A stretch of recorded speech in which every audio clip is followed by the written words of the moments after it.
What's up, everybody? I'm your host, Danny Lachey of WebCelebDaily.com, bringing you the hottest in entertainment and celebrity news.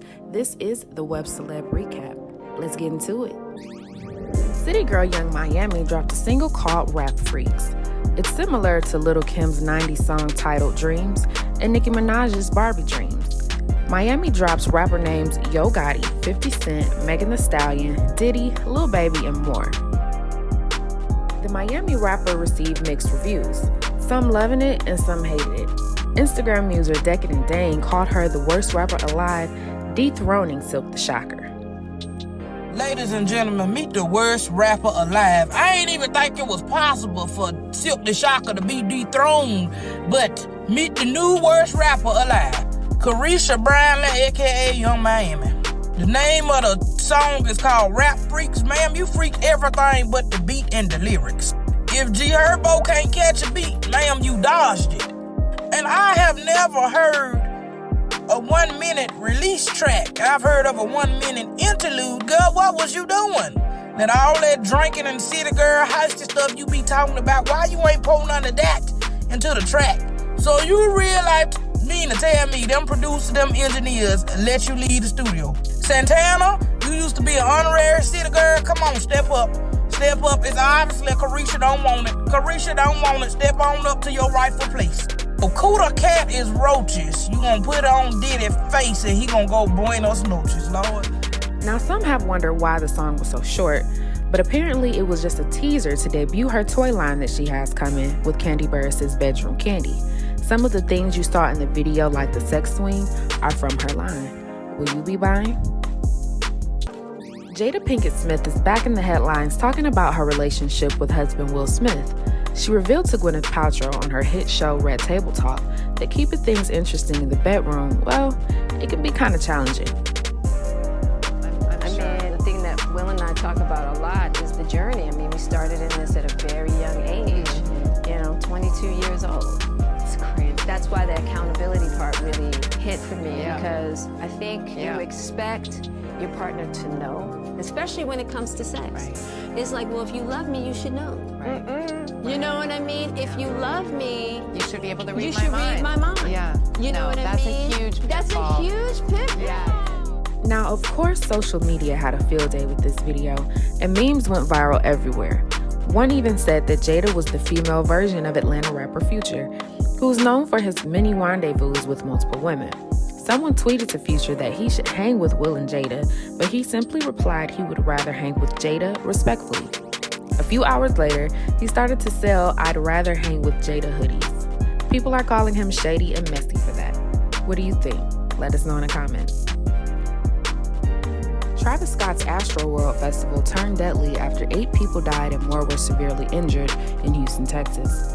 On November 5th, around 50,000 people were in attendance to see the rapper, but things took a turn when the timer popped up on the jumbo screen to count down towards the start of the show.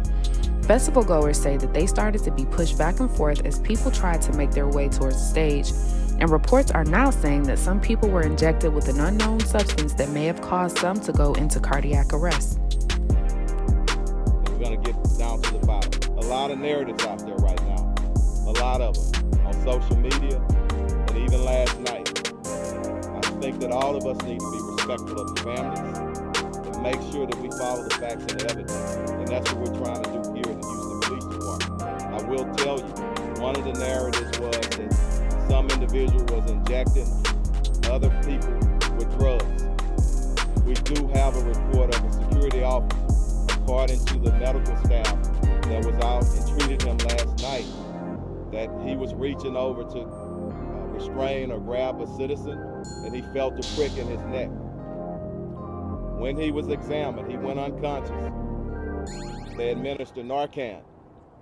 He was revived, and the medical staff did notice a prick that was similar to a prick that you would get if somebody's trying to inject.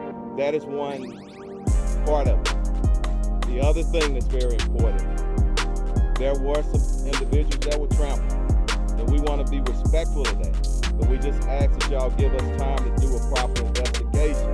Live Nation has stated from the very beginning that they would cooperate. They're going to give us the video sometime this evening. I spoke to my commander in homicide.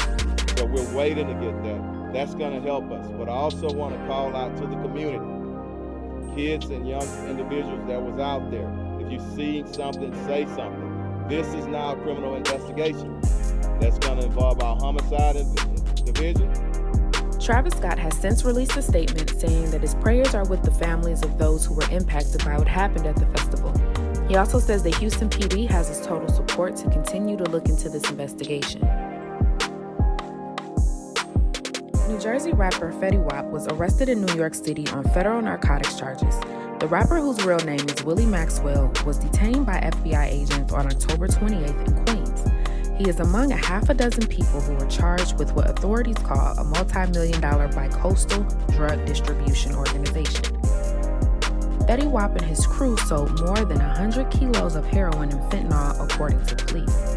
Police recovered $1.5 million in cash, 15 kilos of cocaine, 2 handguns, a rifle, and ammunition. He is facing the possibility of being given a life sentence. Fetty Wap was released on a $500,000 bond after agreeing to surrender his passport and to submit to drug testing and GPS monitoring. His next hearing is going to be November 24th. Family Matters star Darius McCrary is back in headlines after just being accused of dating the infamous Sydney Star, who we all know is trans. Now we learn that McCrary is engaged to Rick James's ex-wife, Tanya James. The former child star did reveal that Rick James was his godfather, so how did he become involved with Tanya? Tanya was the woman arrested with Rick James in 1991 for allegedly holding another woman hostage for 6 days while they sexually assaulted and beat her. Street legend and murderer turned informant Alpo Martinez was gunned down in the early morning of October 31st in Harlem, New York. He was shot 5 times while sitting in his truck. Have you ever seen the movie Paid in Full? Dipset rapper Cameron portrayed Alpo Martinez in the film, where he was a dangerous real-life drug kingpin and he also murdered people, including his best friend Mitch Porter in 1990. Once he got into the van, I knew I had to lock. I locked the doors, and as I was pulling off, I was asking him, because it didn't take long after I pulled off. I was asking him like, "Yo, Rich, where did you get that coat from, man? That shit was good." Because I wanted to make him comfortable. That shit was good as a motherfucker. He's like, "I got it from my connect." I said, "Well, yeah." So from there, I knew he was lying. I turned to my little man. I gave him the nod. Once I gave him the nod, my little man spent, because he was short, so he could stand up in the van. Next thing you heard was the 2 gunshots. Bang, bang. Richard slumped over, and it happened. It happened right here. It happened right here. At this light. At this light, it happened. So many people say that this was his karma, from the people that he told on when he was in jail to the families of the people that he murdered. Martinez was in the Witness Protection Program after leaving prison in 2015, but instead of trying to stay hidden, he kept going back frequently to his neighborhood that he used to terrorize. On the night of his death, he had attended a Halloween party, trying to conceal his face with a Jason mask. Meek Mill calls out a pilot that asked if he was smoking weed on the plane. That pissed the Philly rapper off, who recorded the incident. So you just said we was smoking on the plane? We just came on here 30 seconds ago.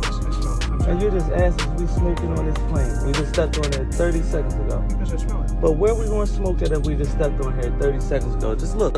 Wait, where would a blunt be rolled up at if we just sat here for 30 seconds? Yeah. I'm sorry. I'm going to try and fix this. Go ahead. Let us get off the plane. Just let us. I don't feel safe on this plane anyway. Okay. Yeah, come on. Let's open the door. Okay. You acting real racist right now. Like real crazy. Was we smoking weed? What's wrong? Was it racist? Let us know in the comments. That was your Web Celeb Recap. For more celebrity and entertainment news, head over to WebCelebDaily.com. Follow us on Instagram, Facebook, Twitter, and TikTok.